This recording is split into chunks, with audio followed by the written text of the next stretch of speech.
You buy things you don't need. You chase desires that never satisfy you. You think the next purchase will finally make you happy, but it doesn't, and it never will. Schopenhauer understood this centuries ago.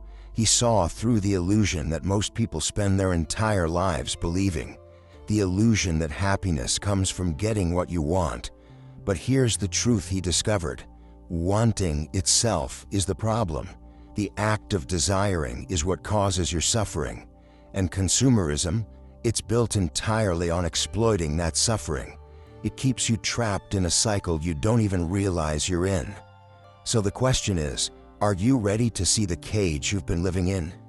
Schopenhauer called it the will, not your personal will, not your conscious decisions, but a blind, insatiable force that drives all life.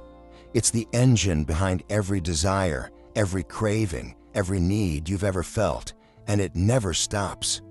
The will doesn't care about your happiness. It doesn't care about meaning. It only cares about perpetuating itself. Wanting, striving, reaching, never resting. You feel it every day, the restlessness, the sense that something is missing, the urge to acquire, to consume, to fill the void.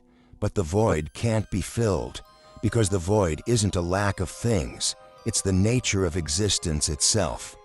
Schopenhauer believed that life is suffering because life is endless wanting. You want food, so you eat, but then you're hungry again.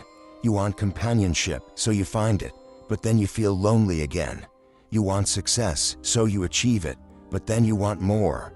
The satisfaction is always temporary, the wanting is permanent. And consumerism has turned this into a science. Advertisers don't sell you products, they sell you the promise of an end to wanting. Buy this car and you'll feel powerful. Buy this phone and you'll feel connected. Buy this clothing and you'll feel confident. But the feeling never lasts, because the will doesn't rest. It moves to the next target, the next desire, the next purchase. You're not buying things, you're feeding a force inside you that can never be satisfied. And the more you feed it, the stronger it gets. The cycle tightens. You want, you buy, you feel briefly satisfied, then you want again, faster, stronger, more insistent. This is the trap, and most people never see it. They think the problem is that they haven't found the right thing yet, the right job, the right partner, the right house. But Schopenhauer knew better. The problem isn't what you want, it's that you want at all. Let me ask you something. Think about the last thing you really wanted, something you saved for, thought about, obsessed over. Maybe it was a new phone, a car, a piece of furniture, a vacation. How long did the happiness last after you got it? A week? A day? An hour? And then what? The shine wore off, the novelty faded, and you started looking for the next thing. This is what Schopenhauer meant by the illusion of fulfillment. We believe that getting what we want will make us happy, but happiness isn't a destination. It's a fleeting moment between the pain of wanting and the boredom of having.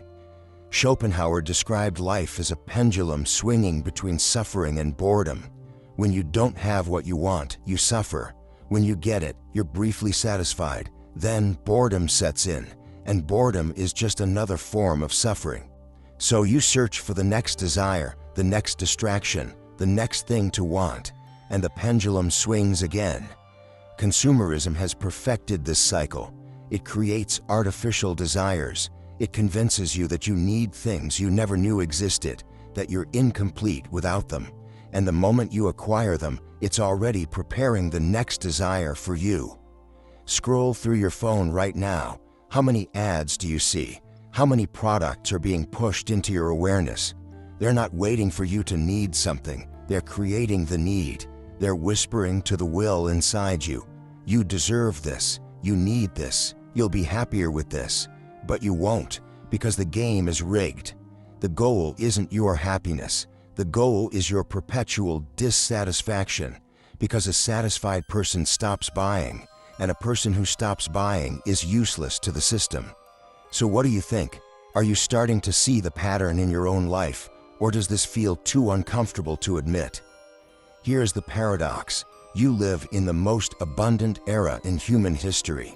You have access to more products, more options, more possibilities than any generation before you, and yet you're more anxious than ever, more regretful, more paralyzed by indecision.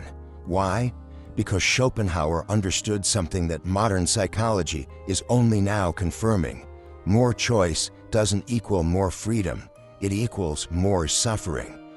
Every choice you make is a rejection of every other possibility. You buy one phone and you wonder if the other model was better. You choose one career path and you agonize over the road not taken. You commit to one partner and you imagine the alternatives. The will doesn't just want, it wants everything. And the more options you have, the more you're reminded of what you don't have. This is the tyranny of choice, the illusion that freedom means endless options, but what it actually creates is endless regret. Consumerism thrives on this. It bombards you with choices, 1,000 variations of the same product, 100 streaming services, an infinite scroll of content, and each choice carries the weight of every unchosen alternative. You can't enjoy what you have because you're haunted by what you didn't choose. Schopenhauer would say this is the will torturing itself, creating its own suffering by desiring everything and being satisfied by nothing. And the worst part, you think the problem is that you're not choosing correctly, that if you just research more, compare more, optimize more, you'll finally make the right choice and be happy. But the problem isn't your decision-making. It's the belief that the right choice exists at all. Because no matter what you choose, the will always whisper, "What if?" Thank you for staying with this video so far. I know these ideas aren't easy, but if you've made it this far, you're ready for what comes next. And trust me, the most powerful insights are still ahead. So what's the solution? If the will is the source of all suffering and wanting is unavoidable, is there any escape? Schopenhauer believed there was, but it's not what you think. It's not positive thinking, it's not gratitude journals, it's not buying better things or choosing more wisely. It's something far more radical, the denial of the will itself. Schopenhauer looked to asceticism, to minimalism, to the deliberate refusal to participate in the game of desire. He admired the monks, the hermits, the philosophers who renounced worldly pleasures, not because they were miserable, but because they understood that engagement with desire only perpetuates suffering. The only way to stop suffering is to stop wanting, and the only way to stop wanting is to step off the treadmill entirely. In the context of consumerism, this means something profound. It means recognizing that you don't need most of what you think you need, that your desires are manufactured, that the things you own are owning you. It means looking at the endless stream of advertisements, trends, and social pressures and saying, "No, I will not participate. I will not feed the will. I will not mistake consumption for living." But here's the question Schopenhauer himself struggled with. Is this even possible? Can you truly silence the will, or is the desire to not desire just another form of desire? Can you step outside the system while still existing within it? Some tried. They lived simply, owned little, detached from material concerns, and some found peace. But others found only a different kind of emptiness, because denying the will doesn't erase it, it just redirects it. And maybe that's the point. Maybe the goal isn't to eliminate suffering entirely. Maybe it's to suffer less, to want less, to be less enslaved by the forces that drive you. Schopenhauer didn't promise happiness, he promised clarity. The clarity to see the game for what it is, and the freedom to choose how much you participate. So here's where we land. Schopenhauer's philosophy isn't optimistic. It doesn't offer you a path to happiness. It doesn't promise that if you follow these steps, you'll finally be fulfilled. Instead, it offers something rarer, something deeper. Acceptance. The acceptance that suffering is the default state of existence, that the will is always there, always wanting, always unsatisfied, and that the only real freedom is in how you respond to that truth. You can keep chasing, keep buying, keep believing that the next thing will finally be enough. Or you can stop, not because you found happiness, but because you found wisdom. The wisdom to see that the chase is the trap, that wanting is suffering, and that peace doesn't come from getting what you want, it comes from wanting less.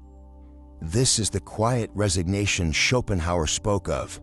Not defeat, not despair, but a calm, clear-eyed acknowledgement of reality. You are driven by forces you didn't choose. You live in a world designed to exploit those forces. But you are not powerless.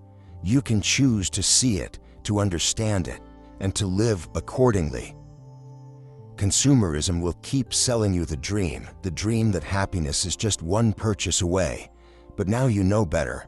You know that the dream is a lie, that the satisfaction is temporary, that the will never rests, and maybe, just maybe, that knowledge is enough, not to make you happy, but to make you free. So here's the question. Can you step off the treadmill? Can you stop chasing what will never satisfy you? Or are you too deep in the game to even see the cage? I want to hear your thoughts. Comment below. Tell me if this resonates. Tell me if you disagree. Let's have a real conversation about this. If this video challenged the way you think, subscribe to this channel. We explore the darkest truths of philosophy and human nature. Truths that might not make you happy, but will make you awake. And don't stop here. The next video will challenge everything you think you know about freedom. Watch it now.